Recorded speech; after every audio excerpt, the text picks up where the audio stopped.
In the past, I've talked extensively of the Halo killer phenomena of the mid to late PS2 and Xbox era. There was this gold rush to try and reproduce the success that Halo had.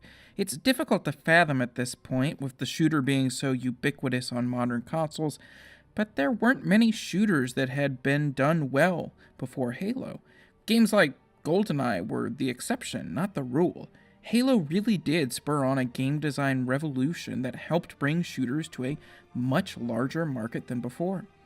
And in 2004, Sony was still looking for a shooter that would give them an exclusive game that could counter Halo. Mind you, they didn't really need one. The PS2 was still handily beating the Xbox sales-wise, but to be quite honest, Halo did sell a ton of Xboxes. So, a week before the release of Halo 2, Sony put out the game we're looking at today, Killzone.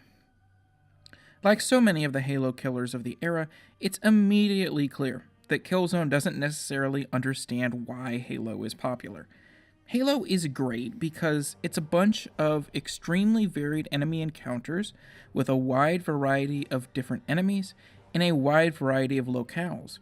Killzone and so much of its derivative ilk ignore all of this and drop you in these boring, drab environments that don't vary, and they set you against the same enemies over and over again for the entire game, with no variety in the enemies themselves or even the groupings of them. Halo ultimately doesn't have a ton of enemy types, though still more than Killzone, but it takes those enemy types and groups them together in different ways to make their combinations far more interesting than the enemies would be individually on their own. But even more importantly, Killzone is from an era where developers also didn't necessarily understand that shooter controls should probably be standardized. Frankly, that wouldn't happen until after Call of Duty 4 came around, but the weird as hell layout for Killzone's control really grates on you. Like a lot of PS2 and PS3 shooters, the game uses the right bumper to fire your gun, which I'm fine with, but then other things are mapped really strangely. Crouch is on the left trigger, the X button is your melee. You get used to it, but it never stops feeling weird. And I could frankly forgive a lot of this if the actual act of shooting enemies was any fun. I still love a lot of retro shooters, as anyone who's watched my channel for any amount of time will know, but Killzone's core mechanics don't make up for the places it's lacking. A lot of older shooters are doing things that modern shooters don't, and that helps them to be still a whole lot of fun. But Killzone just feels like an awkward predecessor to what would come later.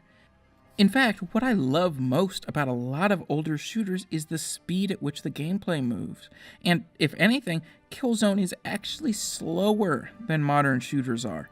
The bullet-spongy, hell-gassed enemies slowly come at you in waves, clumped together in tight groups for you to mow down. It's slow, repetitive, and frankly really boring. There are a few standout interesting elements though. Gameplay-wise, the sniper rifle is a whole hell of a lot of fun to use, and really stands out in a game full of generic weapons.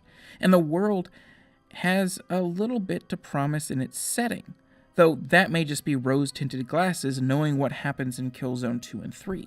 And that's the thing.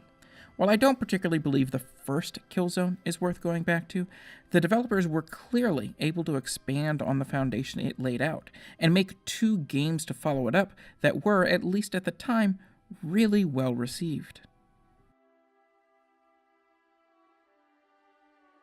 In my retro reviews, I look at games that are at least 10 years old, and I see if they've held up, if they're still worth playing now. If you like that idea, be sure to subscribe so you can see the latest videos. If you like this video in particular, be sure to hit that like button. Thanks for watching.